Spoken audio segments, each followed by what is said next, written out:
So, hello. My name is Matt. Welcome to my sports vlog. And it doesn't really have a title yet, but we got to get this out quick. The game starts in 4 hours, 4.5 hours. I want this out before then because this game relates pretty well to my video here. This is going to be the first video in a pretty long series that's going to last the whole season. I'm going to do a power ranking. I'm going to rank all 32 teams. And as the weeks go, I'm going to update it. I don't know how much movement there's going to be. I wouldn't be surprised if there's a lot. There's a lot of good teams this year. I mean, heck, there's some teams I have ranked down in the 20s that I think could easily contend for a Super Bowl this year. There's going to be a lot of surprises. There's going to be a lot of disappointments. Going to be, there's always injuries, so you never really know what's going to happen. But yeah, this is my top 32, my ranking of the 32 teams, and yeah, to start it off, I got the Buffalo Bills at number 1. Now, the Buffalo Bills are a very complete team, and they have only gotten better than last year. I mean, that game against the Chiefs in the playoffs, that was a hell of a game. That felt more like a Super Bowl than the Super Bowl did. That went down to the very last play, and it should have lasted longer. I know Josh Allen was very upset, and that does not look like a guy you want to piss off. And he's pissed. And he's going to be destructive. He's already favorited for MVP. There's a lot of hype behind this team. I mean, they got one of the greatest defensive minds, a head coach that we've ever seen with all of his crazy blitzes coming out of nowhere. They just drafted a stud rookie running back. Their defensive line improved. They improved it through free agency, through the offseason. Their wide receiver room is looking better. You got to be scared of the Buffalo Bills this year. There's a reason why a lot of people are ranking them number 1. So do not count these guys out. I know Brian Daboll's gone. That loss to this team is unmeasurable. But we really don't know how much it's going to mean until we see them out there on the field, and they're going to have a big test today playing against the Rams. We're going to move along somewhat quickly here because there is 32 teams here. So, yeah, my number 2 is the Los Angeles Rams. And, again, another complete team that only got better from last year. They just won the Super Bowl, and they got better.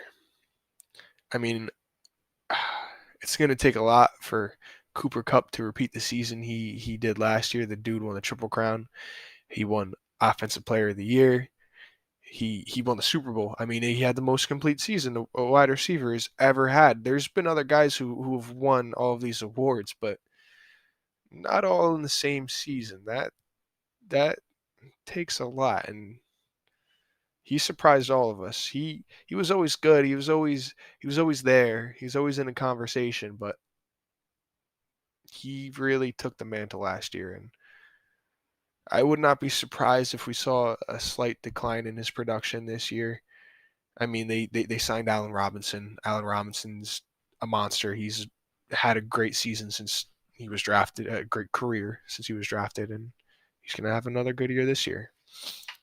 Matthew Stafford is their signal caller. I mean, that was one smart trade. They traded Matthew Stafford for Jared Goff. I wonder who got the raw end of that deal.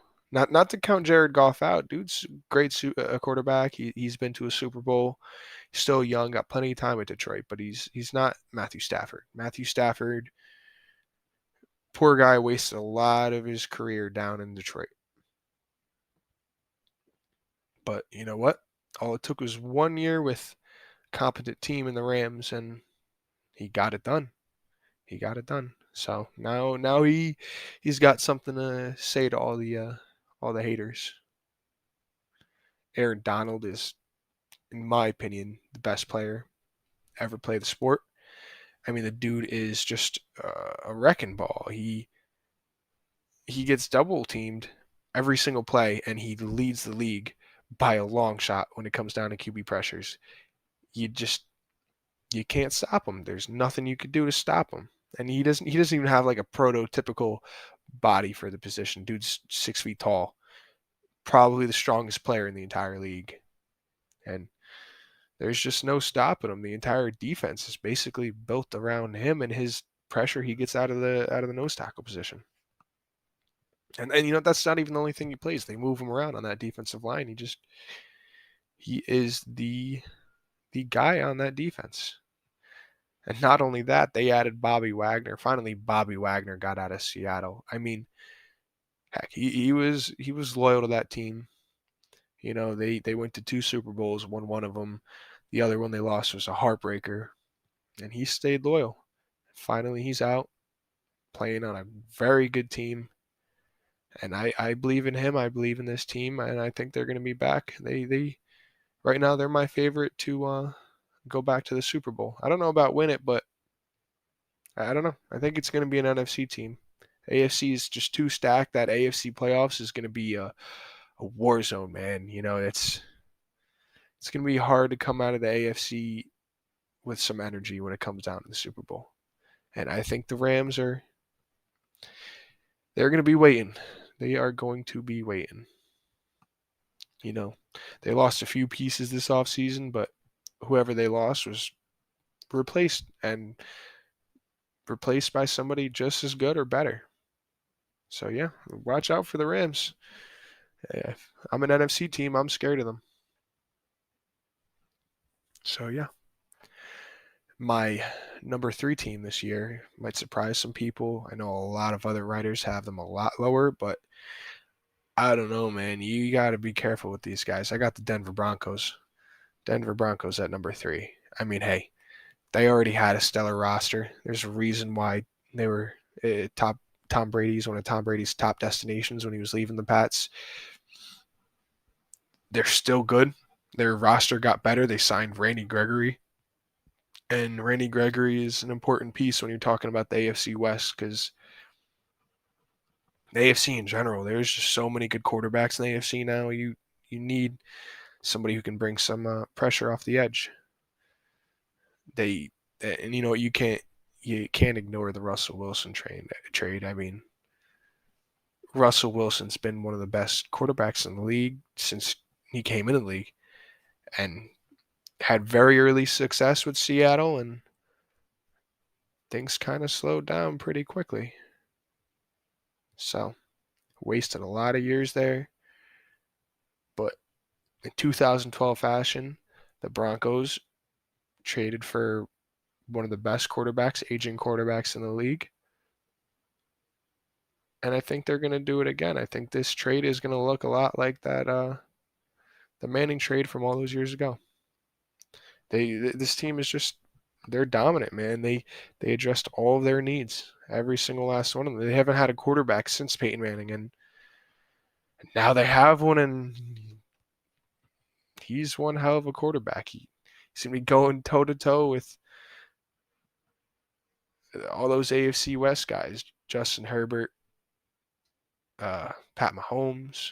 I mean, AFC West is to be feared this year, man. They got all 4 of the teams in the AFC West are in my top 10. All 4 of them are in my top 10. So, and I think the Broncos are the best out of all of them. The Chargers aren't very far behind, but you got to be scared of these Broncos. The Cincinnati Bengals. Now, Cincinnati, I don't have really too much to say about them. Not a lot changed for them this offseason. They're coming off of a Super Bowl appearance that nobody thought they would achieve, to be completely honest. They did lose, and there was a point in that game where it was their game to lose. They were up, and the Rams ended up coming back and scoring late to take the win out from underneath them. And honestly, it's a big reason to why they lost. The Bengals played that whole postseason with nothing to lose. It was their first playoff win in a very, very long time. And I have to say, they exceeded everybody's expectations, made it all the way to the Super Bowl, and they even beat the Chiefs on their way, which was a surprising win. But the moment they were up late in the fourth quarter, and it became their game to lose, the Rams took it out from underneath them and won. And now they're going to be back this season. Joe Burrow is a fantastic quarterback. I mean, dude's elite. Dude's literally he's played one full season, and he's probably top 5 quarterback in this league, if not top 10. The dude is elite at recognizing blitzes, doesn't really take bad sacks. He played with a horrible offensive line last year, and look at what he did. Jamar Chase, his buddy from college, came out the gates as a rookie, and honestly, I mean, between him and Jalen Waddle, those were really, they came out and were 2 of the top receivers in the whole league. You don't really see guys that talented who come out in their rookie year and step up the way that these guys did. And a lot of people were giving Joe Burrow and Jamar Chase comparisons to Jerry Rice and Joe Montana, which I thought was funny. I mean, hey, it's their first year playing together, and they looked pretty damn good. So there's a lot to be excited about in their second year. And now Joe Burrow actually has a chance to rely on his offensive line. So things are only going to get better on the offensive side of the football for them. They completely rebuilt their O-line, and it's good now. They can say that they have a very good offensive line, especially for somebody like Joe Burrow, who is very elite at discovering blitzes, recognizing them, and calling them out.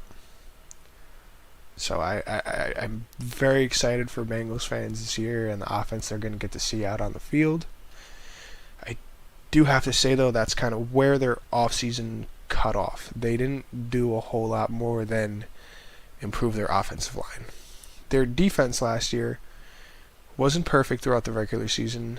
I wouldn't say they were a top defense, but once it got to playoff time, they stepped up, and they stepped up in a big way. I mean, they stopped the Chiefs. They held the Chiefs to a score that made the game winnable for Joe Burrow and his offense, and that is why they won. They played complementary football, but they are not a top defense in this league by any means when it comes down to just pure talent and regular season play. I definitely would have liked to see them try to go out and pick somebody up. There was a lot of player movement this year. They definitely could have scraped somebody off the top, or maybe filled in some holes along the line, but add some depth. But again, it was good enough to get into the Super Bowl last year and to complement Joe Burrow's amazing offense. So we will see. We don't really know for sure. We'll get to see some of that in week 1. But I just thought their offseason left a little to be desired on the defensive side of the ball. That's really all I have to say about the Bengals. So, sitting at number 4, I have the Chargers. Now, the Chargers got a lot better this year, man. They were a good team last year, but they did not have the defense to really bring them deep into the playoffs. So what did they do? They fixed that. They brought in J.C. Jackson, one of the best cornerbacks in the entire league. Dude is a bullet. He's extremely fast. They brought in Khalil Mack from the Bears, and Khalil Mack has been destroying offensive lines for years now. There's not much to be said about Khalil Mack. Dude's a monster. They filled in holes all along their defense. They bolstered up their linebacking groups, their defensive line groups. They didn't just sit at the 2 stars that they pulled in. No, they filled in depth. They made sure that their defense would be good this year. And their offense didn't need improvement. They brought back Mike Williams. They have Keenan Allen, Justin Herbert. Dude's in his going into his 3rd year now. He's going to be a top 5, top 10 quarterback in the league. Their offensive line was amazing last year. They did cut Brian Bulaga. That might come to bite them in the behind there. But other than that, Chargers look pretty good. They are going to be... There's a reason why they're sitting at number 4 on my list. I think anybody in this league can compete with the Bills. It's probably the Chargers and the Broncos, honestly. You know, the AFC West is stacked this year, and there's a reason why I have 4 AFC West teams in my top 10 teams on my power ranking. And these guys sit at the top. They sit behind the Broncos, but I don't know. It's kind of been a personal debate of mine of who's really better out of... The only reason I have the Chargers at number 4 right now is because I think they need to prove themselves on the field. The Bengals proved themselves on the field last year, so they get to sit ahead. And they proved themselves, and they actually got better. So that's why the Bengals are so high. And the Broncos, I mean, I understand why it's a bit of a long shot, but I mean, hey, that roster is stellar, and Russell Wilson is getting another chance. So, but yeah. I'm going to move on down my list over to number 5.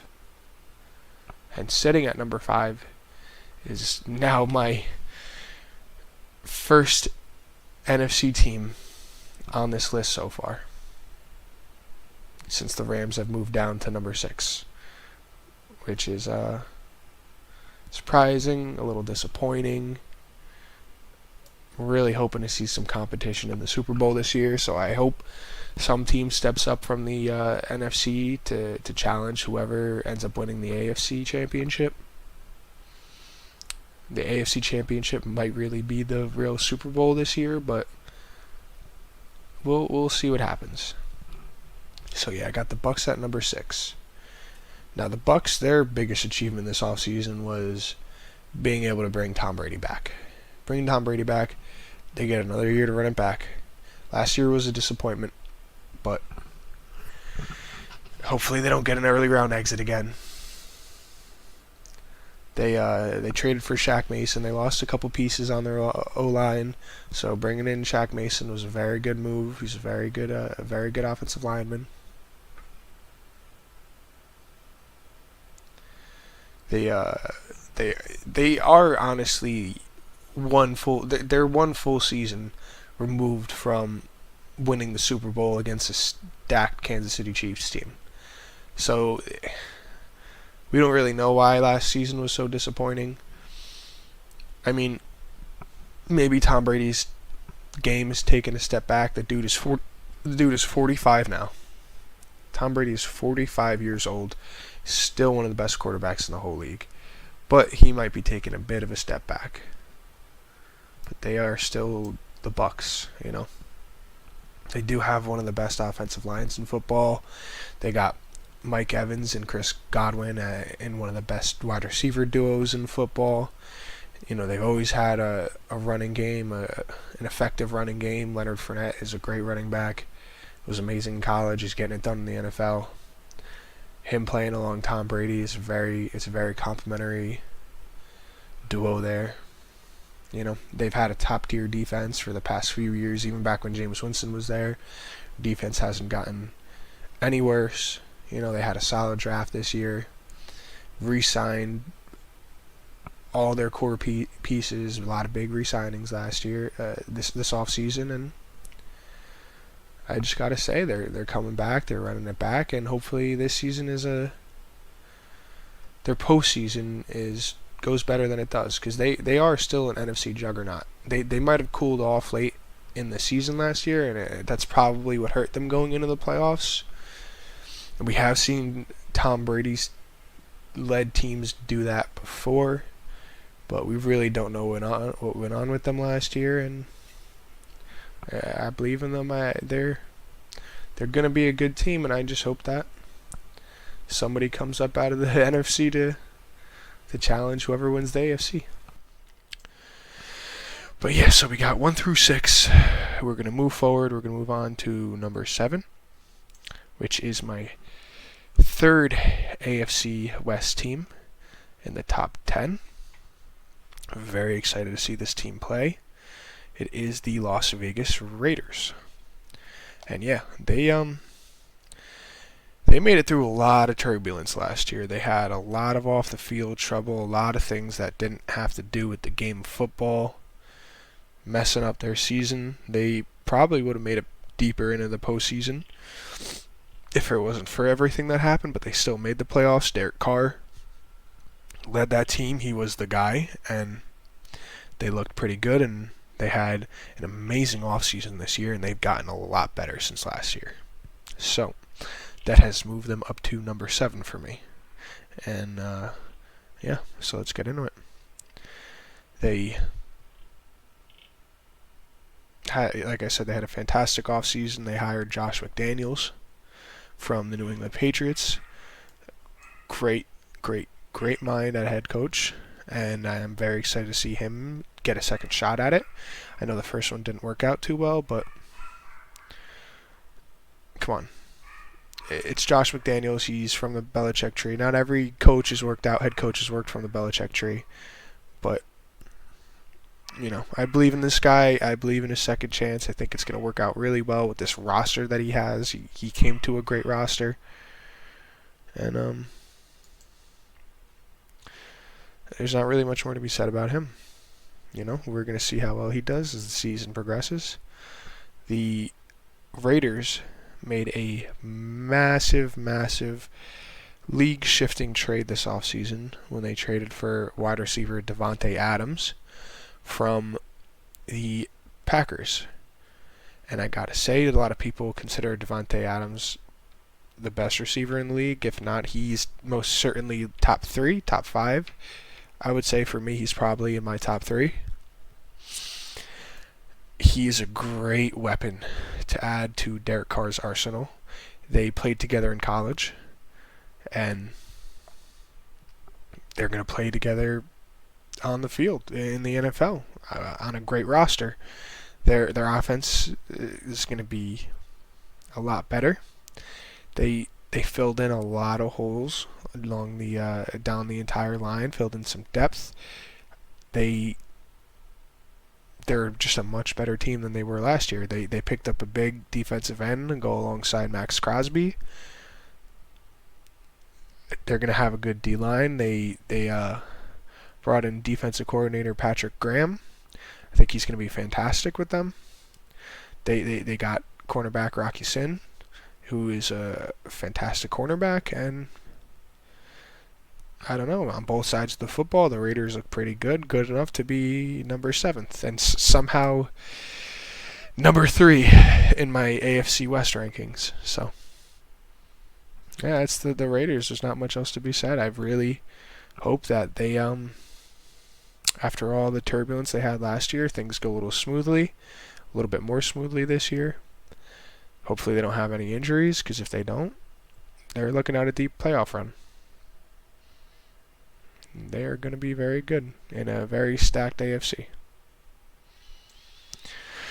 So, moving down the list, we have the 49ers at number 8. Now, the 49ers had a great playoffs last year. They are sitting Jimmy Garoppolo, so Trey Lance can start. Trey Lance, it looks like a very exciting quarterback to watch play. He's that strong arm type of dude. You know, he can move with the football. He's big. He's athletic, talented, and they gave him a few chances last season during the regular season. I really hope they don't continue to use him like a fullback, because I just don't really like seeing quarterback design runs in this league. We got to protect the quarterback position. You know. We got to start protecting the quarterback position. It's just a better thing for the sport if they aren't getting hurt. If somebody like Trey Lance, who's got all this excitement around him, gets hurt in week 1 because they decided to do a quarterback dive on a 3rd and 1, that would just be disappointing. That would be really disappointing. That would knock the Niners down even further down my list Um, I did want to rank them higher, but they had a pretty bad offseason, I gotta say. They did re-sign Deebo Samuel, which was very big. I was thinking that they were going to end up trading him away, but no, they brought him back. They gave him a big extension. But I don't know. Other than that, I mean, they signed Charvarius Ward from the Chiefs, who had a pretty good season with them last year. He's good pickup on the defensive side of the ball, but besides that, like their offense, they lost Raheem Mostert, a very key part of their offense and the way it's run, part of their scheme.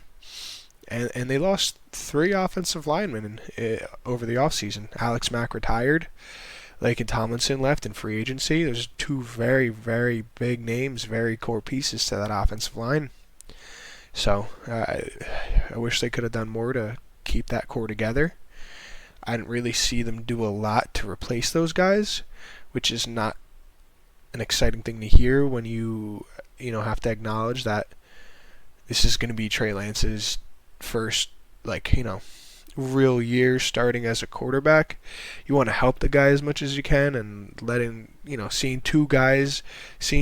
these guys leave doesn't help him, especially when you don't turn around and try to fill in those holes after they've left.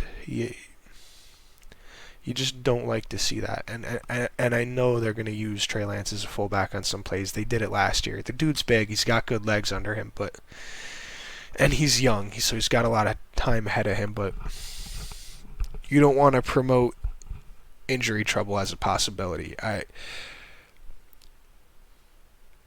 have to say, though, they are a good team. There's a reason that even though I'm speaking all this negativity about the 49ers, there's a reason they're still at number 8. They are a good team. They are a good roster. They're just a little bit worse than they were last year, unless Trey Lance steps up in a very, very big way for them and brings them back up the ladder. Because, I mean, they did surprise everybody last year. I don't think anybody expected them to go to the NFC Championship. But, hey, Jimmy G is a backup quarterback now. He is truly a backup quarterback now. And I thought that alone was a questionable decision. They could have definitely gotten a little more value for him, but it shows they don't have full confidence in Trey Lance yet, that they're still, that they might have to sit him. And I understand why they might not be so confident in a guy when he just lost 3 offensive linemen, 2 of them being Alex Mack and Laken Tomlinson. Also, Raheem Mostert was a massive support valve, and I don't know.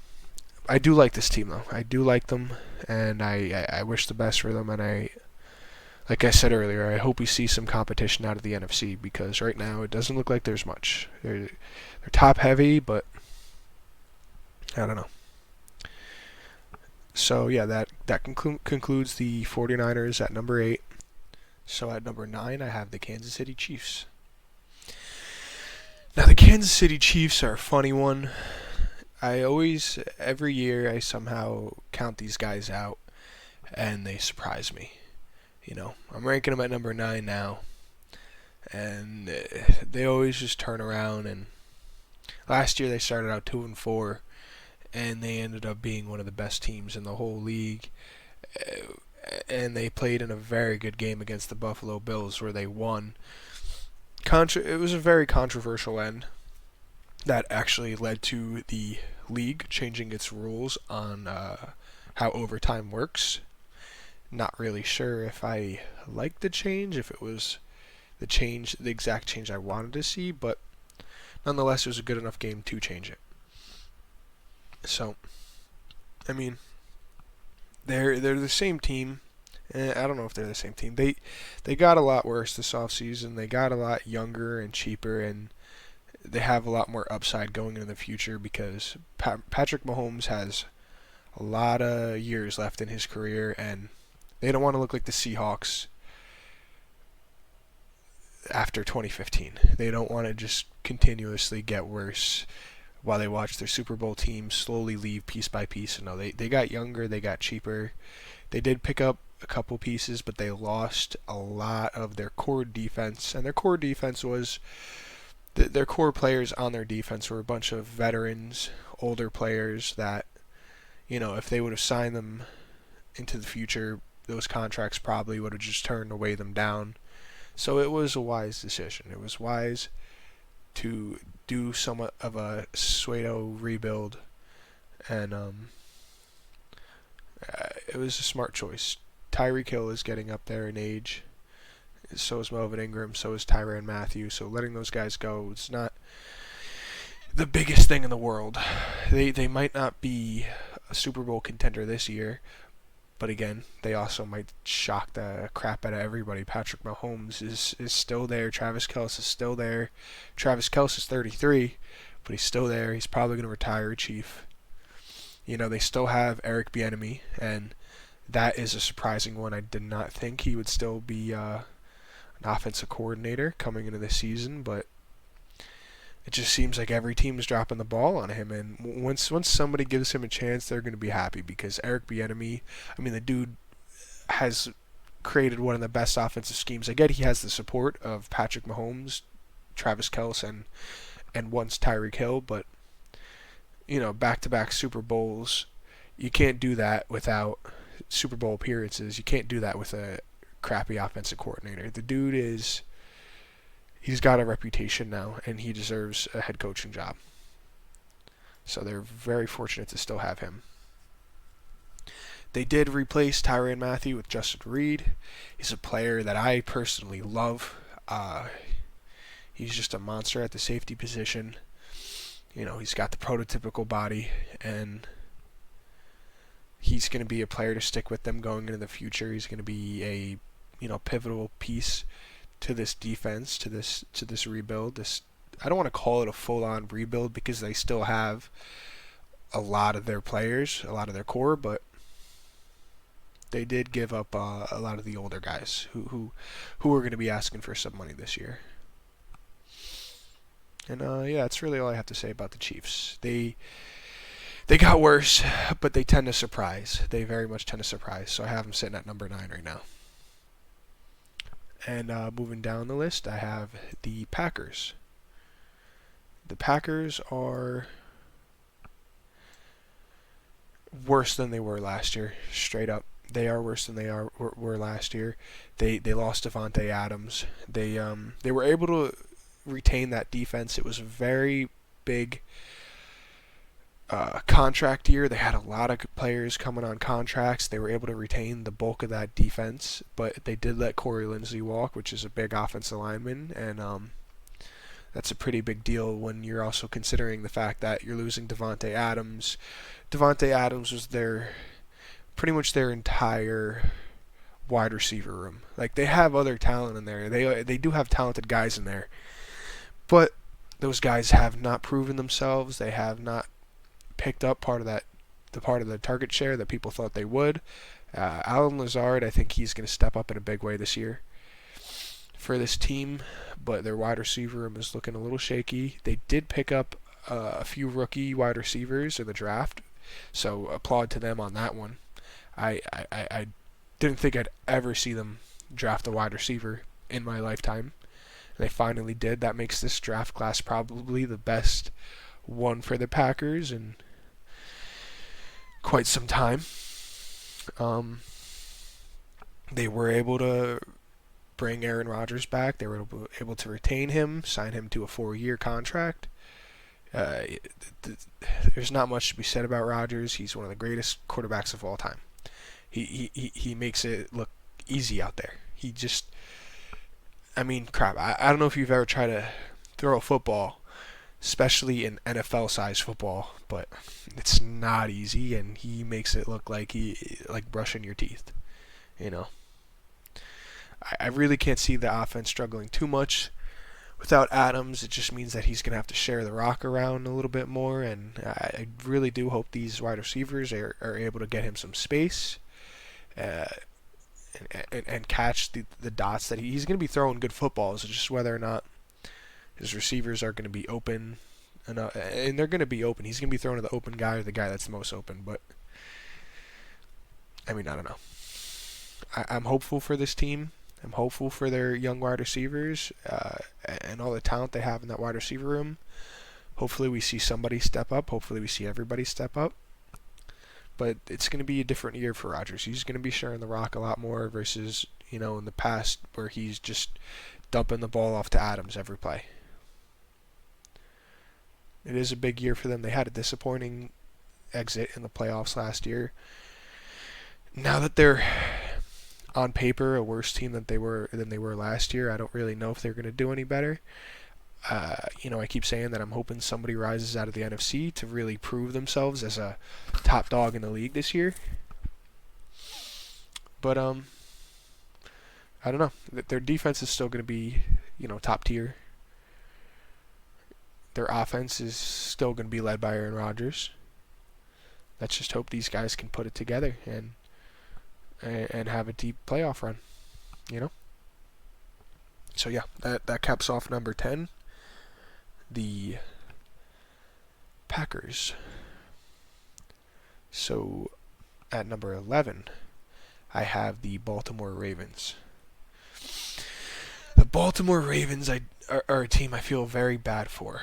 They, especially with everything that happened in last season, they were decimated by injuries. And losing Lamar Jackson later in the season was not a good thing for them because the dude is young, but he doesn't rely on those legs, but those legs are the core of their running offense. So he's a guy, if you're a Ravens fan, you want to see him as healthy as he can be. And, when your quarterback is the core of your running game, you're going to see injuries. And the fact that it's already started is not a good sign for them. The rest of their roster was decimated by injuries last year. They've had a great defense for some time now, but they just traded away Marquise Brown, and they didn't really replace him. That's not a good sign for their passing game. I do gotta say, people don't realize Lamar Jackson is a very good passer. He's very good at throwing the ball, but that's not his bread and butter. His bread and butter is running the ball. They have a very talented running back room. Last year they had to go deep. They were picking up running backs at a ShopRite. They were going to the supermarket to bring. I think they had 5 running backs, maybe more, on injured reserve last season, which is insane. They did improve their offensive line, which was already top tier, one of the best offensive lines in the league. And that's really all there is to be said about the Ravens. Is just, can Lamar Jackson stay healthy? Can the rest of the team stay healthy? If they can, who's going to step up as the top wide receiver? Who's going to step up in that wide receiver room? Hopefully some guys do. Hopefully Lamar Jackson doesn't have a hard time sharing the ball around. And that caps off the Ravens at number 11. And at number 12, I have the Indianapolis Colts. Now, the Indianapolis Colts have been a very good roster for a few years now. They had a very good draft class a few years ago, and it's only been good since then. They've just had good draft class after good draft class. A team with a crap ton of talent, but they have not been able to put it together at the quarterbacking position. It's been a problem for quite a few teams in the league over the past few years, but with all the shifting of quarterbacks over the last offseason, a lot of those teams got to pick up their guy. And I gotta say, Colts were one of them. I think that trading for Matt Ryan was an extremely underrated move this offseason. They got him cheap. He's only a few years away from winning MVP. He just won MVP a few years ago, and had a ticket to the Super Bowl where they lost, but that was probably one of the best Super Bowls I have ever seen in my lifetime. It went down. They led by 24 at half, I think. You could correct me if I'm wrong. And the Patriots just came from behind, and they slowly chipped away at that lead. And it's not like, it was all Patriots going through the second half. No, it was a slow climb back into the lead, and the Patriots got it done. They beat the Falcons in a very heartbreaking game, and ever since then, the Falcons have not been able to put it back together. And it's nice to see Matt Ryan get out of there because the Falcons are in full rebuild, and it would be just a shame to see Matt Ryan waste the few years of juice he's got left in the middle of a rebuild. So, yeah, the Colts got him for pretty cheap. They traded away Carson Wentz, who had a horrible season with them last year. Carson Wentz, they would have done so much better if they had like Jacoby Brissett at quarterback. I don't want to say that, but he had a horrible team. A horrible season. He really held back the Colts last year, and they actually ended up getting value back for him while getting Matt Ryan for very cheap. It was an amazing move. Very happy to see it work out that way for the Colts, because they do have a very good roster to complement Matt Ryan. They brought back, they had another team that had a big contract year, and they were able to re-sign their core. They were able to re-sign a lot of very good players. They got Jonathan Taylor coming back for another year. Jonathan Taylor was a monster last year. He was the best running back in football. The dude was just a straight wrecking ball. I mean, there's nothing to be said about him. I don't really know if he's going to have the season he had last year. It's hard for guys to do that twice. But, if he does, then we're going to be talking about him for some time. I mean, he is a very, very good running back. And now that he has a very good quarterback, they've had a good receiver room. They've had an amazing top-tier offensive line, great defense, and they're only better with Matt Ryan on this team now. So, that caps off the Indianapolis Colts for me. Now, at number 13, I have the Miami Dolphins. Now, this might be a long one. I am a Dolphins fan. If you can't see, I have a Dan Marino helmet. You can't really see it, but it's a signed Dan Marino helmet over the sides. I have a whole shrine to him on that bookshelf there. Most of it's hidden by the camera angle, but I am a very big Dolphins fan, and I've been following them very closely this offseason. I'm going to be breaking down probably every single game this offseason, this season. I think they have a crap ton of potential. You might call me biased for having them at 13, but I've noticed a lot of people have them ranked a lot lower, and I think this offense, it has too much talent to be ranked really too much lower than number 13. I think they could be a quick riser this year. I don't know if they're really going to be... They have a lot of questions. There is a lot of questions surrounding this team. I mean, they just lost a first-round pick in the whole debacle with Tom Brady and Sean Payton, and interfering with it was some dirty stuff that Stephen Ross did this offseason, and it cost the team a first round pick going into next year, which is very sad to see.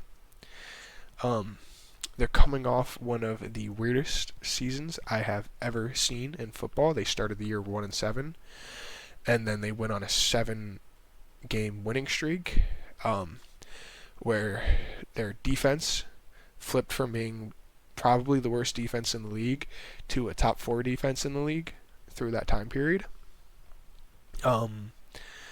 They don't have Brian Flores coming back. Brian Flores was fired this offseason.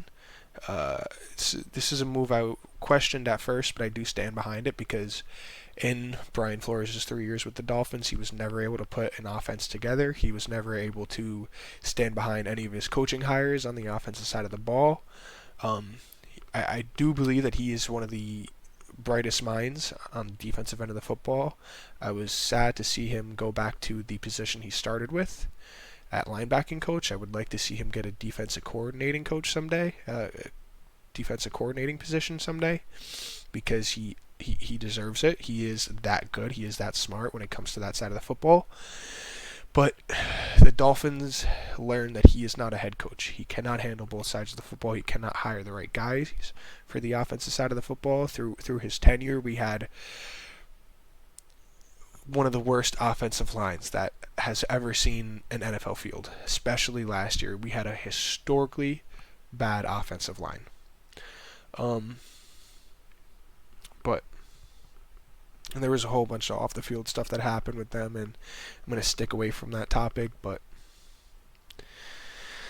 it was sad to see him go, but it was the best move going forward for the Miami Dolphins because they, in turn, ended up keeping the entire defense that Brian Flores put together, which, in the later part of last season was a top 4 defense. And in a season ago, he also led one of the best defenses. We brought back the exact same roster on the defensive side of the football. We added a few pieces. We brought in Melvin Ingram. We just signed a big defensive end. We just drafted Channing Tindall. Was kind of we were our biggest hole last year was our middle linebacker position. We didn't really have that run stopping sideline to sideline guy, and now we have that in Channing Tindall. He's a very, very fast middle linebacker, very, very good tackler. The only questions really going forward with this defense are, Brian Hoyer has the full reins now that Brian Flores is gone. He doesn't have Brian Flores looking over his shoulder. I don't really know if that's going to be a good thing or a bad thing. And Gerald Alexander is also gone. Gerald Alexander had a lot of respect in that locker room, and he left with Brian Flores. So the real question is can our defensive coordinator do the same job that Brian Flores did last year? Can he keep this defense looking the way they did? Also, our depth at the cornerback position. We are very top-heavy at cornerback. We have 2 of the best cornerbacks in the league, but they are known for having a little bit of injury trouble.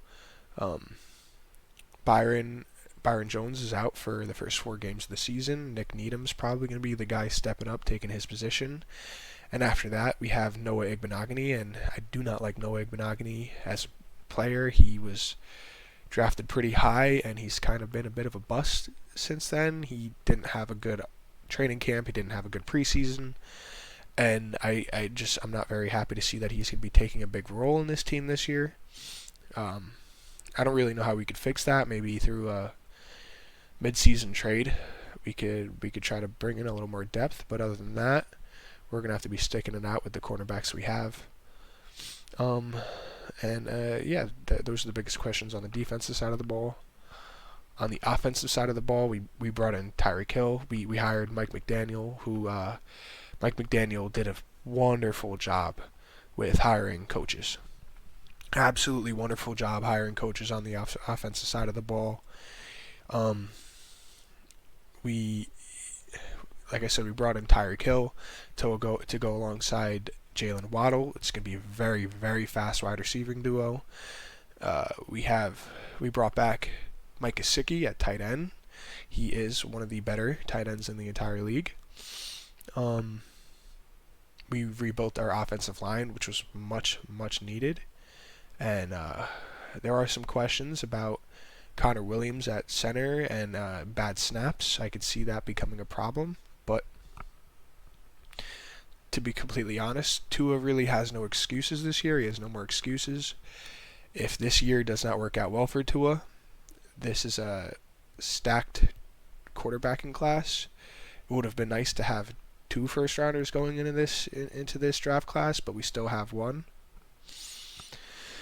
And that's just. I really hope Tua can get it done. This is his job to lose. I believe the guy is very accurate. I'm not going to sit here and say he's a bad quarterback by any means. I mean, we really don't know that. He has never had any support on the offensive side of the football the entire time he's played for the Dolphins. Now he does have all the support in the world. So I don't think he's going to be the best quarterback in the league, but I think there's going to be... But I hope he's good. If he is at all the reason why we're losing any games this year, his job is probably gone. But I do believe in the kid. I do like his personality. I do like the film that I've seen on him this offseason, this training camp, and I like the way he looked in the preseason. I'm very hopeful for him and this offense. And yeah, this team has a lot of questions, but they have even more potential than they do questions. So that's why they sit at 13 for me. They could move up very, very quickly, or they can move down very quickly. And we're going to jump right on into the next team, which is number 14. I have the Arizona Cardinals. Now, the Arizona Cardinals are another team that I do believe got a little bit worse this year. I think they lost quite a few core pieces to last year's team. I guess their main goal this offseason was to get cheaper and younger, which never really hurts when talking about the future, because bringing back veterans to big contracts can hurt your future. So it gives a little more upside into your future, but it hurts you for the first year that you do such. They do have a lot of talent on offense and defense. I think their offense did get better this year. They brought in Marquise Brown from the Ravens. He adds just another talented receiver to Kyler Murray's growing arsenal of weapons. Kyler Murray is a fantastic quarterback, and I am hopeful for them this year. I don't think they're going to come out of the gate the way that they did last year, going I think 11-0 in the first few games. Their defense is really where they took the step down from last year. They still have a lot of talent on that side of the ball, but they are younger, they are cheaper. And I do hope they can put some things together. But like I said, I don't think they're going to start out as hot. And realistically, like, their biggest problem last year was they couldn't keep up with the times as the season progressed. They got really cold after they went on that 11-game win streak, and they lost their first game. I think they only won like 1 or 2 games after they went on that 11-0 win streak. Hopefully they can keep up with the times this year, because if they do cool off the way that they did in the later part of the season, I don't know if we see their head coach coming back again. And I love his offense. I love the way his offense meshes with Kyler Murray's game. I believe in that coach. I believe he can be a very good coach in this league. He already has proven that he is a good coach in this league. But if you can't keep up in the later part of the season, then you can't stick around. They're just not going to keep him around if he can't get into the playoffs, crack the playoffs, and get deep into the playoffs. Especially when they have a guy as talented as Kyler Murray and offense as talented as they do. It's just, there's a reason why they're sitting in the middle of the pack now. Even though last year they started out with a bang. So yeah, that sums up the Cardinals and where I stand on the Cardinals this year. So, moving on to number 15, I have the New Orleans Saints. And the reason why I have them at number 15 is because I have no idea how good this team is going to be this year. I think they can be a top dog in the NFC. I think they can rise up to being one of the top 3 teams in the NFC. They have to stay healthy. They have to prove themselves on the field. They got a lot better this year than they were last year. They were a great team last year, but Jameis Winston came out in the first game and threw 5 touchdowns. 5 touchdowns in his first game, and then he had a season-ending injury. So they were stuck without a quarterback for the bulk of last year. And that really hurt them. That really hurt their standing in the league. But their defense was top-notch. They held Tom Brady to a shutout loss. It was Tom Brady's first shutout loss in 15 years. So that has to say something about how good their defense is. Bring back Jameis Winston. If he comes out and he plays like the quarterback we thought we were going to get when he was coming out of college, this is a good team, because they also brought in Jarvis Landry out of free agency.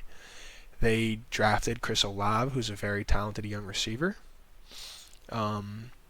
And they got Michael Thomas coming back from injury. And Michael Thomas is getting up there in age, but now he has some guys to share some of that some of the targets, some of that target share. So I think their wide receiver room is looking stacked. Every single player that this team lost in free agency was replaced by somebody better. It was either replaced by somebody just as good or better.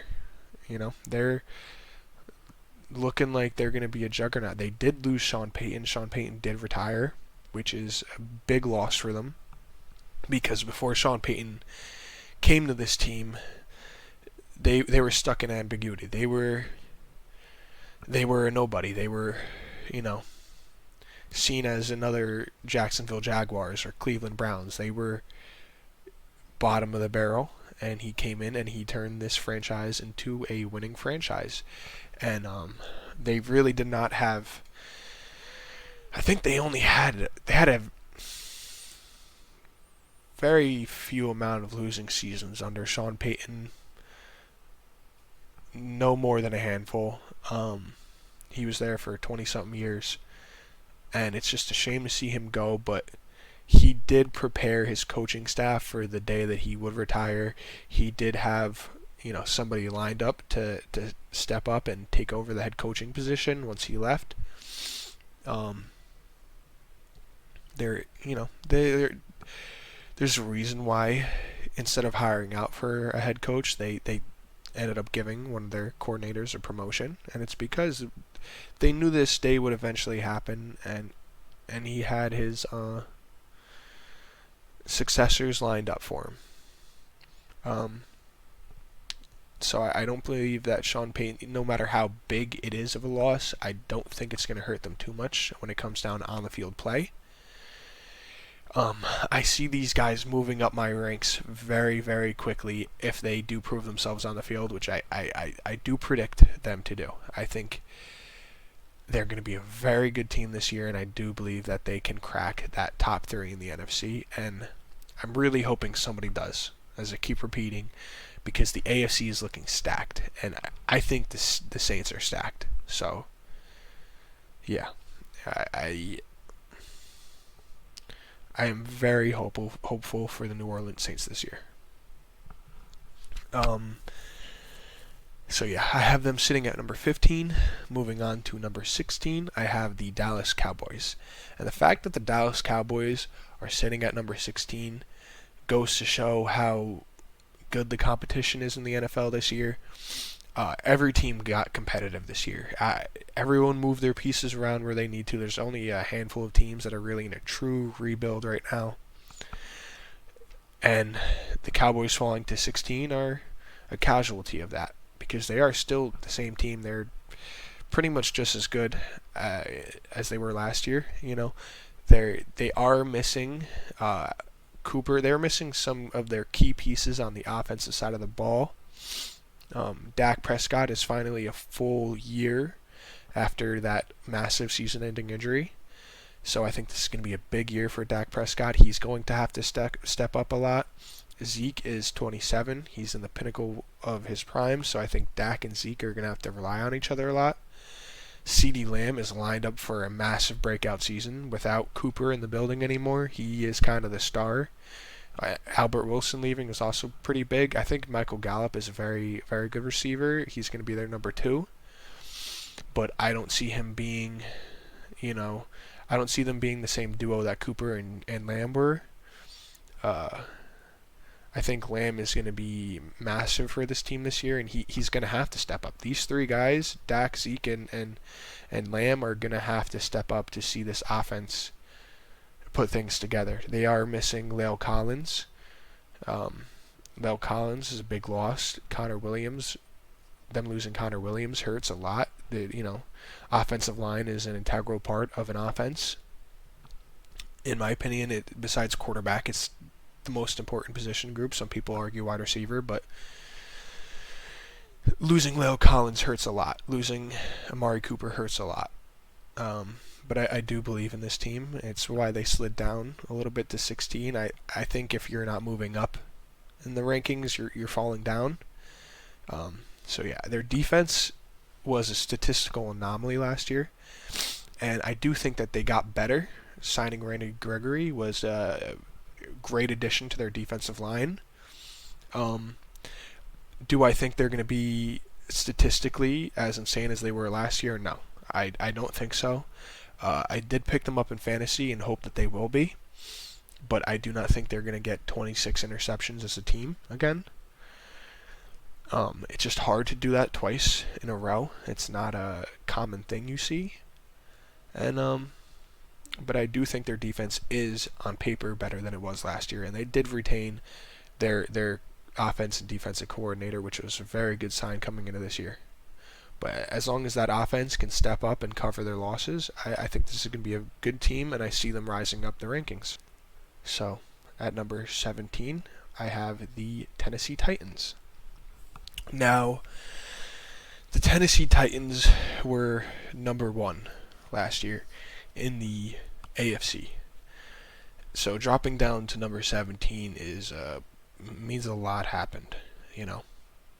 It means a lot happened this offseason. They got a lot worse. They got a lot cheaper, a lot younger. They themselves are kind of in a bit of a rebuild. I would have liked to see them trade away Derrick Henry this offseason if they were planning on a rebuild, because he's a great player and I want to see him win. They drafted Malik Willis over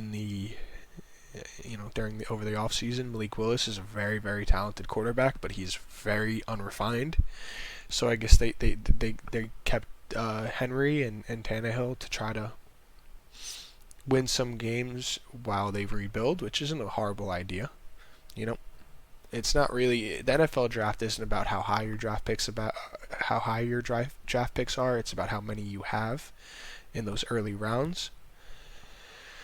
And so it's not the worst thing in the world to try to win games while rebuilding. They did lose a lot of their key pieces from last year. They traded away A.J. Brown. They drafted Treylon Burks. I like Treylon Burks a lot at the wide receiver position, but he's another guy that's a little bit unrefined, but extremely talented. I mean, the dude's like 6'4", and they had him coming out of the backfield, and he's a wide receiver. You know, Treylon Burks is kind of the way we see the wide receiver position moving.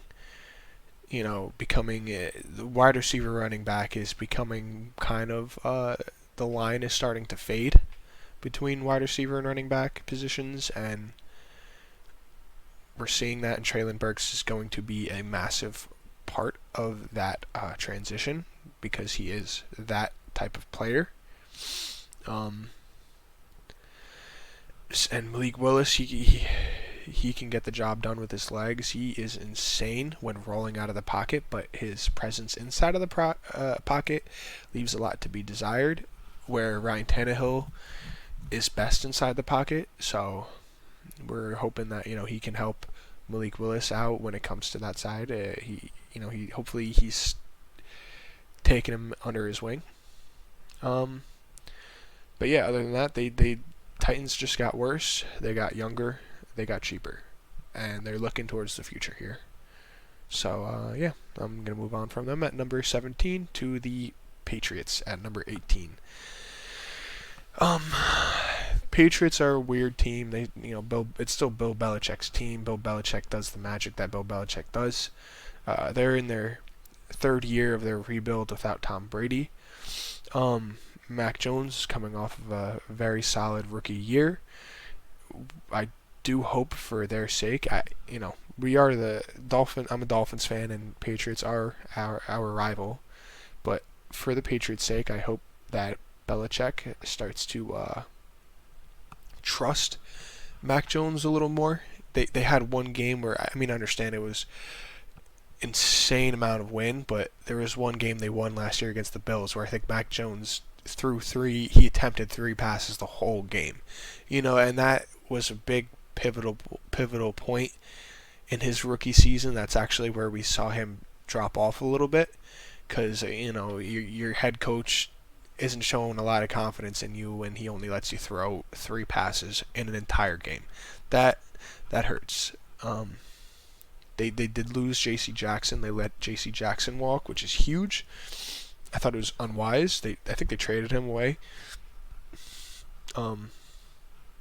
I just thought it was no. They let him walk through free agency, and he was one of the best corners in the league last year. He was an extremely core piece to their defense, which was very good. And their replacement was bringing back Malcolm Butler. And Malcolm Butler was very good with this team when he was with this team, and he was not so good once he left. But he is getting into the later part of his career now. You know, that Super Bowl saving play against the Seahawks is quite some time away now. It's like that was like what, 7 years ago. Some things have changed since then, but they did bring back Malcolm Butler. McCourty is getting a lot older. He was a massive piece for them last year. Still, he is still there. But honestly, I want to say, on paper, this defense got worse. But we are talking about Bill Belichick. Bill Belichick can take anybody off the street and turn them into an all-pro player. So, at the end of the day, you really can't count these guys out. And they are in their third year of their rebuild, so I am projecting an improvement. Right now, I have them sitting at 18 because they're going to have to prove to me that, I'm wrong about some of these assumptions. But that's Bill Belichick for you, He that's what they do every year is they get cheaper, but somehow they get better. It's just how Bill Belichick is. There's a reason why he's considered one of the greatest coaches of all time. That's really all I have to say about the Patriots is Bill Belichick, man. Bill Belichick. So yeah, that caps them off at number 18. Moving on to number 19, we have the Philadelphia Eagles.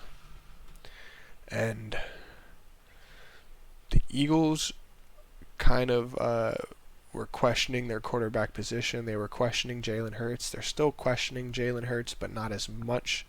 Moving towards the later part of last season, they started to figure things out. They let him run with the ball a lot more. Started using all different types of option plays. They kind of took some notes from what the Ravens have been doing over the past few years with Lamar Jackson, and Jalen Hurts is starting to take over that kind of role. He is nowhere near as refined as a passer as Lamar Jackson is, but I do love the guy's personality, and I do think he can grow in this league. And I am absolutely rooting for Jalen Hurts as a player and as a person. I hope he shows up and kills it this year. They had a very stacked draft class last year. They had a lot of first rounders. They went to the playoffs, and they had like 3 first rounders. So that in itself is a massive win. When you can make the playoffs and have 3 first rounders, those are guys that are probably going to be producing very early on in the season, or at least in their careers. They traded for very talented wide receiver in A.J. Brown, very skilled guy, to help Jalen Hurts in his passing game. Very wise decision. That's what you want to do, is you want to help out your quarterback, and they made that decision. And if it doesn't work out for Jalen Hurts, there's a very stacked draft class coming up, quarterback draft class. They bolstered their defense up with a couple of big signings over free agency. They did get a lot better as a team from last year, so I see them moving up my rankings pretty quickly too. But again, they're another team that are going to have to answer some questions. They're going to have to prove it on the field. And it's hard to really rank these guys when you haven't seen a game yet. You haven't seen them play. But yeah, they do have a lot of draft picks going into the future. They did have a great draft class, and they're a team that I am hopeful for. And yeah, that summarizes the Philadelphia Eagles at number 19. At number 20, I have the Steelers. Now, Steelers are the TJ Watt show. TJ Watt, he looks like his brother out there. He is amazing to say the least. He's one of the best defensive linemen in the whole league. He's just off the charts. He puts his head down and he gets after the quarterback, and he's won games for the Steelers multiple times last season, and just at his time with this team. He is a monster, and that's really all there is to be said about him. The rest of this defense, very good team, very good defense, very good group. They got Minka Fitzpatrick at safety. I don't know. It's just a good defense. There's not much more to be said about them. They did bring in Miles Jack, a very talented guy. Did not really. He has not put out the production we thought he would coming out of the draft, but he is still, a very good end. And he playing alongside T.J. Watt, I can definitely foresee him improving. Overall, they've had a good roster for years on end now, but the biggest problem with this team has been quarterback while rebuilding. I mean, they've had Big Ben, but Big Ben's been hurt a lot. Big Ben has now retired, and it's on to the new. I have to say, I was a little surprised to see that Trubisky is starting over Pickett. A lot of people like Trubisky more than I like Trubisky. He did lead the Bears to 2 playoff berths, but I don't know how much I really believe in the guy. He definitely deserves a better chance than he's got, so it's nice to see that he's starting. It's going to give Pickett a chance to sit behind him and, take some notes. But I don't know, this guy Pickett, he might not be the most talented guy to come out of this draft class, but he definitely is the most pro-ready. The way he looked in the pocket in the preseason, he looked like he's been doing it for 10 years. He looked like he's been here. He knows that he deserves to be here, and I think that this guy Pickett, Kenny Pickett, will be here for a long time. They have found their future quarterback in Kenny Pickett. They drafted him in the first round, and letting Trubisky get a chance in the NFL behind a good O-line with Deontay Johnson at wide receiver. I think this is going to be a good team. They're going to get off to a good start. The fact that they're sitting at number 20 right now is surprising to me, and that goes to show how competitive the NFL is this year. They're going to have to prove a lot of things on the field to move up. But, I mean, this is another team they're sitting at number 20, and they have deep playoff potential. They could even, there is a universe where they do go to the Super Bowl this year. You might be calling me crazy for that, but did you think that the Bengals would be going to the Super Bowl last year? Probably not, So, this team has a lot of potential. Their defense is fully in place. I think they could use a little more talent around their quarterback position, a few more weapons. They do have a very good young running back. They've always had a good running back. It's just one of their things that they always have a good running game, but now they have a quarterback to go into the future, and once Kenny Pickett does take over, Trubisky is going to be a good backup. I definitely see him. I like that Trubisky's getting a second shot. Juju leaving was a big loss, but I think Juju's time with this team was done. And, right now that they have their young quarterback, they have a year to start Trubisky, to sit Kenny. And, assuming that next season they're going to try to pick up some weapons build around Kenny Pickett for the future. And this is a team to watch out for going into the future. They're pretty much at the back end of their rebuild, and they're looking to start winning some games. Number 21, I have the Minnesota Vikings. The Minnesota Vikings, another fantastic team, fantastic roster. from top to bottom. I think their head coach was a problem for them last year. They signed Kevin O'Connell. He's coming off of a Super Bowl victory as the Rams offensive coordinator. I mean, they still have Kirk Cousins. They brought Kirk Cousins back for another year. Kirk Cousins has always been a very underrated quarterback in my book, but he does have one or two throws a game where you look at him and you're like, what were you thinking, man? What were you doing on that play? They bolstered up on the defensive end. They added some talent. Xavier Woods was really the only key guy that left from this team besides their head coach, and like I said, their head coach was the only thing holding them back. I believe in Kevin O'Connell. Having an offensive-minded coach to pair with Kirk Cousins is a very good sight, especially when you consider that this defense was very good last year. You know, they have Dalvin Cook at running back. This is going to be a good team. They have deep playoff potential sitting here at number 21 on my list. It's just wild how competitive the NFL is this year. So yeah, that's going to cap off the Minnesota Vikings at 21. At number 22, I have, a lot of people might be surprised, the New York Giants. I am very excited for this team. I think a lot of people are sleeping on this team and they're counting them out early. You have to realize that Brian Daboll was a massive part in the development of Josh Allen, and now he's the head coach of the Giants. I think the Giants needed an offensive head coach because Daniel Jones has not had any support in his time with the Giants since he's been drafted. Daniel Jones looked like a monster in the preseason. I think Brian Daboll is going to be, if anyone can untap Daniel Jones's potential, it is Brian Daboll.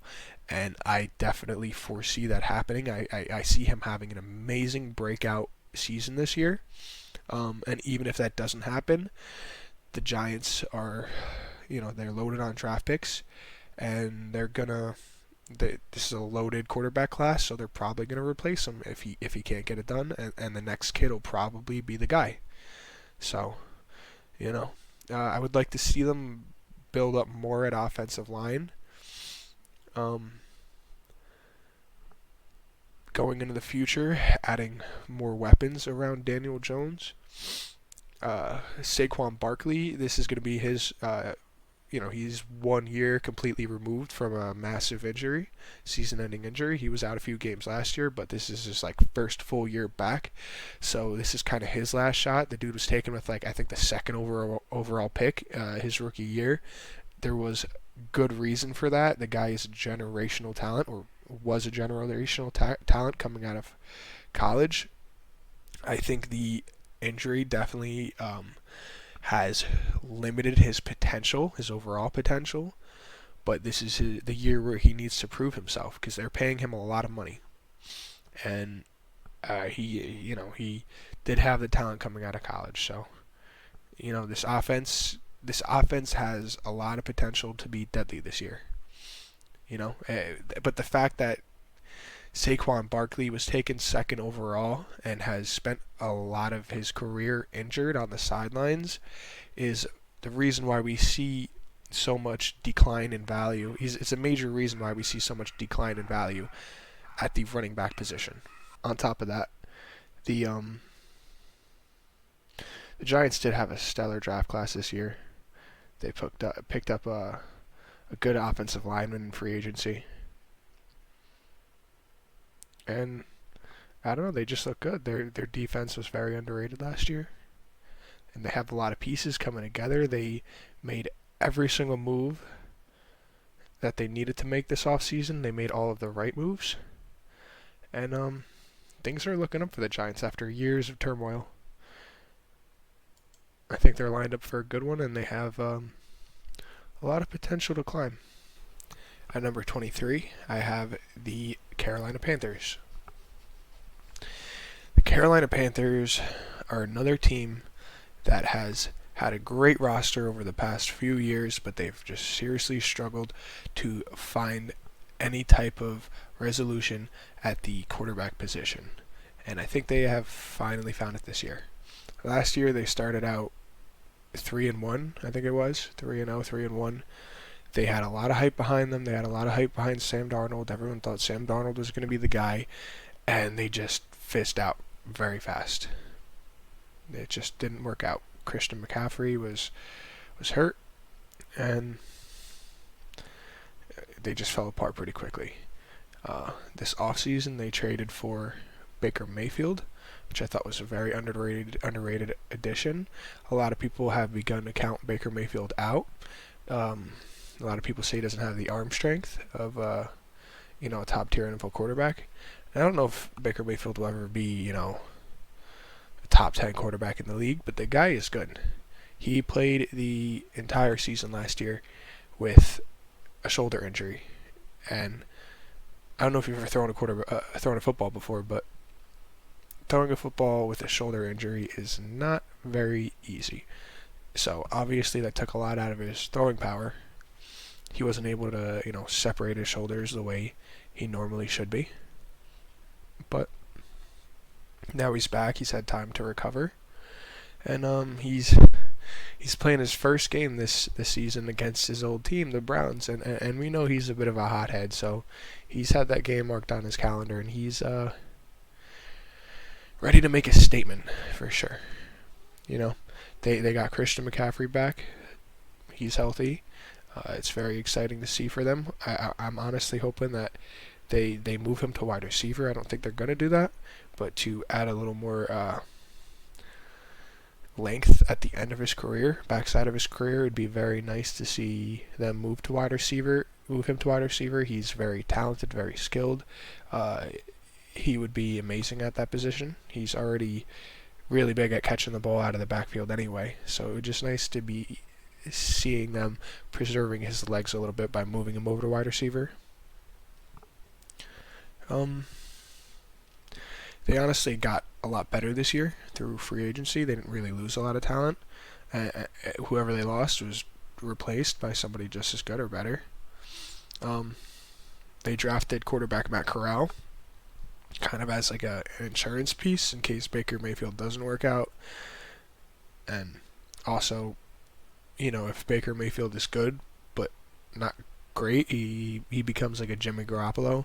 Matt Corral can be their Trey Lance, and he could take some time to develop and hopefully be a very good quarterback for them in the future. And it's gonna be a very interesting battle as time moves forward.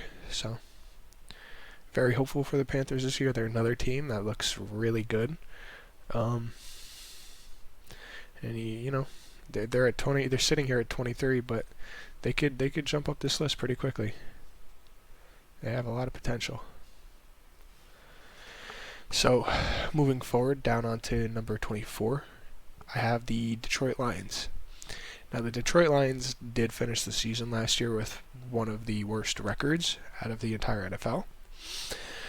But to be fair, their biggest drawback was they kept losing all of these close games. There's so many games where they lost due to BS. I mean, I think it was the Ravens. They won. The Ravens beat them off like a 60-something yard field goal. Their luck was not good. They had very, very bad luck. And now they have a chance to turn it around. Because of that, they had very high draft picks. They got to bring in a stud defensive end out of college in Aiden Hutchinson. And they already had a good roster. They have a fantastic running back. He's going to be a sleeper. They were the Hard Knocks team for this year, so we got to see inside of their training camp. And Dan Campbell is hilarious. He got his start as an interim coach for the Miami Dolphins, and I got to say he was very underrated. He got the job done for the Dolphins. He had a good record with the Dolphins, and they immediately replaced him, and he finds himself at a head coaching position, and the Dolphins just found themselves hiring a new one this offseason. So maybe it would have worked out if the Dolphins would have kept him on board. But it's good to see him with another chance with the Detroit Lions. Jared Goff, he's on his final chance. This is his final shot here to prove himself in this league. He's always been around. He did bring the Rams to the Super Bowl, or maybe you could argue that the Rams brought him to the Super Bowl those few years ago. But he's still young. He's still got a lot ahead of him. He's got a good arm. There's a lot of potential in Jared Goff's career. So now he's got a good roster around him. Very good roster. He's got a coach that stands by him. So if he can't prove himself this year, then again, this is another stacked quarterback class. So the Lions didn't really lose much this offseason. DJ Chark was a pretty good addition to Jared Goff's receiving room, and seeing them have a little more offensive firepower is a very good thing for them. And they've really just only improved. They didn't take any steps down from last year. They've gotten better in just about every single department. So, yeah, they're another team that could be a quick riser, or they could be a disappointment. With all the questions, you never know. But I could see them being a playoff team. I could very much see them making the playoffs. They just got to answer those questions. So moving on here, we have the Browns at number 25. Now, the Browns are in a weird position. They just traded for Deshaun Watson and made him the highest paid quarterback in the league. And he's not playing, the first 11 games of the season? Let me check that out. Deshaun Watson is a very, very good quarterback, but you honestly don't even know if the guy's going to get on the field for you at all with all this trouble going on. It's very much a topic I'd like to stay away from. Yes, I was right. He was suspended for 11 games. And to replace him, they have Jacoby Brissett. Now, we've all seen Jacoby Brissett play the quarterback position, and quite frankly, I think he's overrated. It goes to show how bad I think Jacoby Brissett is. He is not an NFL-level quarterback. He is not a top-tier backup quarterback. I mean, that's just my opinion, but right now, the Browns with Jacoby Brissett at quarterback, they are sitting at 25. They might have a fantastic roster around him, but at the end of the day, he's not the guy that they just paid a hefty price for, and they're not going to have that guy for 11 games. So if Jacoby Brissett could hold down the fort and win enough games for Deshaun Watson to come back, and they have a good back end of their season, this team could very much make the playoffs and do some damage. They could be one of the best teams in the whole league behind Deshaun Watson, to be completely honest. But right now, he's not playing NFL football. Jacoby Brissett is. And with Brissett at quarterback, they are absolutely number 25. And honestly, on top of all that, they lost Austin Hooper, they lost Jarvis Landry, and they lost Odell Beckham Jr. That will weigh against their offense. They did add Amari Cooper, but can Amari Cooper make up for those three guys gone? And also, they lost J.C. Treader. They cut J.C. Treader in the offseason. They have made a lot of holes for themselves. Their roster is not what it was last year. They got to fill some things, but their potential is very high if Deshaun Watson does come back and he does well for this team. They can be very, very dangerous down the road, but right now as it stands, they are number 25 on my list. So, yeah, let's just move on. Without further ado, we have at number 26 the Washington Commanders. Now, the Washington Commanders, they have been stuck for quite some time. They have had some very bad luck.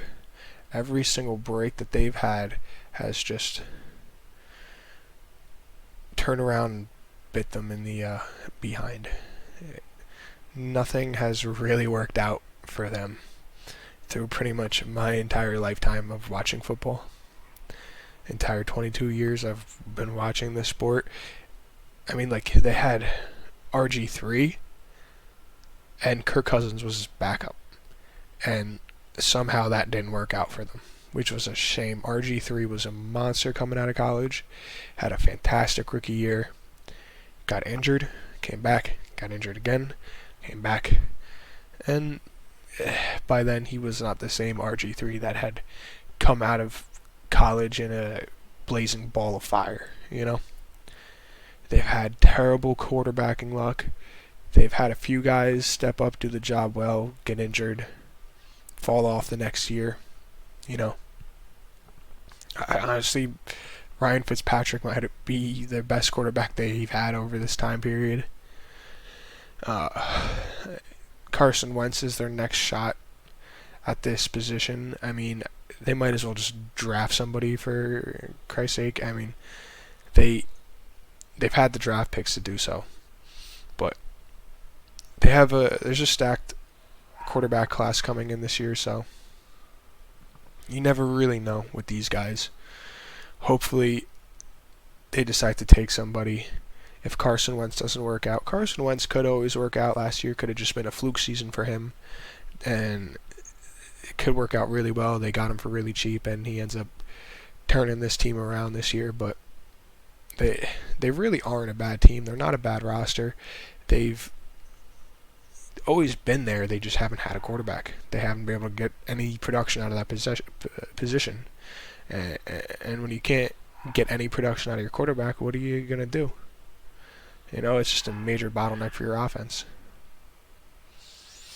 But I do have a lot of hope for this team moving forward. I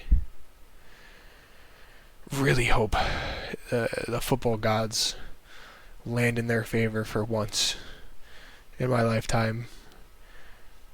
You know,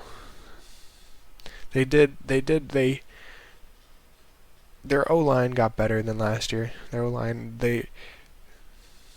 their roster is a little bit better than last year. They released Landon Collins, but I don't know.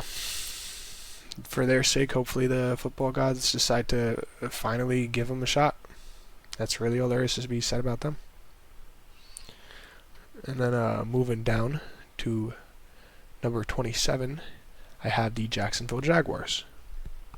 Now, growing up, I never thought I would ever see the Jacksonville Jaguars make the playoffs. Not in my lifetime. But a few years ago, behind a very juiced up, cracked out defense, they did. And that was it. They had that 1 year, and ever since then, they've kind of just been stuck again. They've been going through this rebuild for a very, very long time. You know, that roster is gone now. The defense is gone now. But at least making the playoffs gave them something to rebuild off of. And now they have one of the most talented college quarterbacks of all time in Trevor Lawrence. You know, the 5 fans showing up to their games have something to be hopeful about. They did a good job this offseason putting some talent around their young quarterback. They hired Doug Peterson as head coach. I think if anyone's the right man for the job, it's Doug. He's definitely got a bit of a reputation in this NFL, and he took a year off, but he's back, and I like the way this Jaguars team is looking. They have a bright future ahead of them, and you know, they could always surprise everybody this season and make the playoffs. I don't really know how likely that is, but you know, Jags fans are finally starting to see some upside in this rebuild, which is very good for them. Moving down to number 28, I have the Atlanta Falcons. Now, the Atlanta Falcons are only a few years removed from a very, very good Super Bowl team that lost in a very disappointing game. And after they lost that game, that was it. It's been pure rebuild. And I gotta say, it's been very rough for them. They got a very talented tight end out of the draft a few years ago. But I gotta say, right now, the sky is the limit for this franchise. They got a young, talented quarterback sitting behind Marcus Mariota. Marcus Mariota is getting another chance as a starting quarterback in this league. I don't know how much he deserves it. They could have traded for Jimmy Garoppolo, but hey, we'll see how this works out. At least, their quarterback, their rookie, gets to sit for a year. The kid is stud. He is talented. They made all the right decisions this offseason. They only got younger, they got cheaper, and they just have a lot of upside right now going into the future. I don't really know how many games they're going to win this season, but it could be a lot worse. But yeah, there's really not much else to say about the Atlanta Falcons. They, like I said, they have all the upside in the world going into the future. They're finally starting to see something come out of this rebuild. They got good value out of all of their players that they sent off. And, that's going to cap it all for the Falcons. So, moving down to number 29. Probably just going to extend this video, make it a little longer than the rest, and finish off this list because we are close. So yeah, the New York Jets at number 29. They are a team that has been in a rebuild since the legendary butt fumble. They were a team that came out of nowhere, had like 2 years of prosperity, and ever since then they've been on the bottom rung of the NFL. They just had a fantastic draft class. They have a lot of young talent all around their football team. Their defense is still looking very weak, but again, they're another team that's in a rebuild that has a lot of potential. They have a very smart, defensive-minded head coach. They have somebody who can build them up at defense, and he does stand very. He does like his young quarterback, Zach Wilson. Zach Wilson did not have a good year last year, but he does have all the talent in the entire world. And it's just time to see this kid develop. It's time to see all these players develop, and if they can't get it done, then it's just going to be more of the same with this team. There's really not anything else to say about the Jets. It's time to start putting things together. I get that they're still young, and they're going to take another year. I don't see them winning a lot of games this season, but they're going to pick up a couple. They're going to learn some things. Hopefully they've improved off of last year. I don't know how true that statement is, but we will see. Moving forward, we have the Houston Texans. Now, the Houston Texans have wasted so much talent over the years. We have seen so many great players win nothing with this franchise over the last 20 years. And they just have never, I don't really know if it comes down to ownership or what, but they've just been making the wrong decisions. Let's just say that. They've been making the wrong decisions.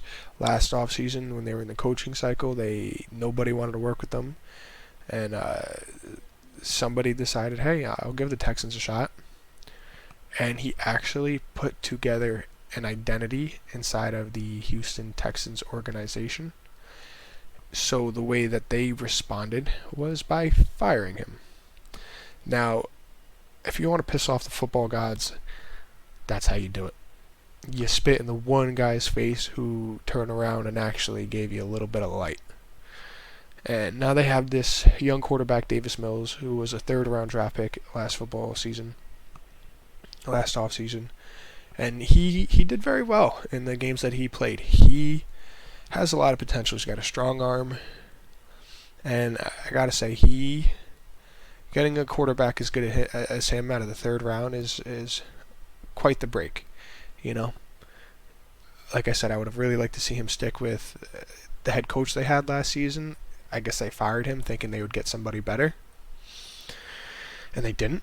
They just ended up moving up their defensive coordinator because nobody wanted to work with them this year. And that's kind of what happens when you fire the only guy that gave you a chance. Is no one's going to want to work with you. You know, you just prove to everybody that there's no job security in your position. And I don't know. I don't really know the names of a lot of players on this roster. There are a lot of no-name guys. If you're a Texans fan, you gotta really just hold on and hope for some good draft picks coming in the future, because right now they don't have any reason to sign free agents. They don't have any reason to do really just about anything. They had a chance with a good coach. They started to build an identity, and they fired the guy. And that's really all I got to say about the Houston Texans. Is if you're a fan of them, good luck. And moving forward into the Chicago Bears. I mean, it's the same story. There's nobody, no talent on this roster. The only player with any talent on this roster is Justin Fields. And instead of supporting him, getting him an offensive-minded head coach to help him put things together on the field, they decided to go put him behind a defensive-minded coach again. And I don't know. I hope that this guy does the right thing, gets him the support he needs. I'm really rooting for Justin Fields. Not the Bears, but I'm rooting for Justin Fields.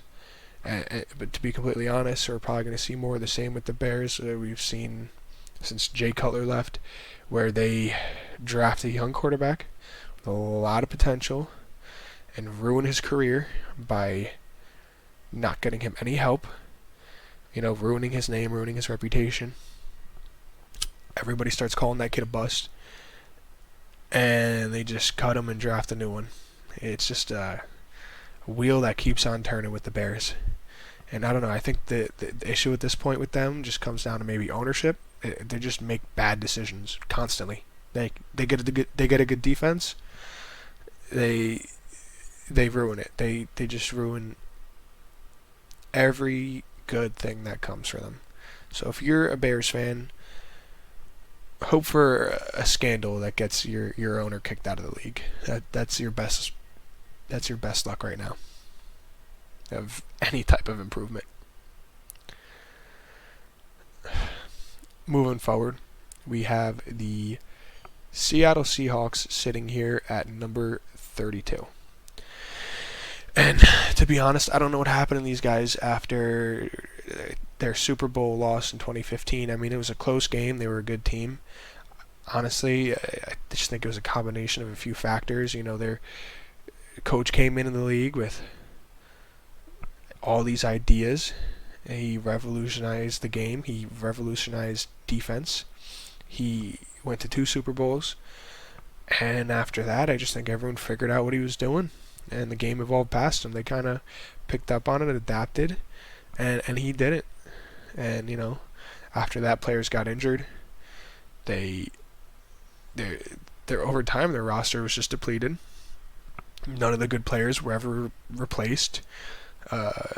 And you just saw a steady decline for this team until, eventually they finally traded Russell Wilson and let Bobby Wagner walk. And I'm happy for Wilson and Wagner, because now they're on good teams that they could honestly win a Super Bowl with. Bobby Wagner just played his first game with the Rams. He looked pretty good. Russell Wilson has got his first game coming up this weekend, and he's got a good roster on him. They're both in position to win after years of suffering underneath the Seattle Seahawks name.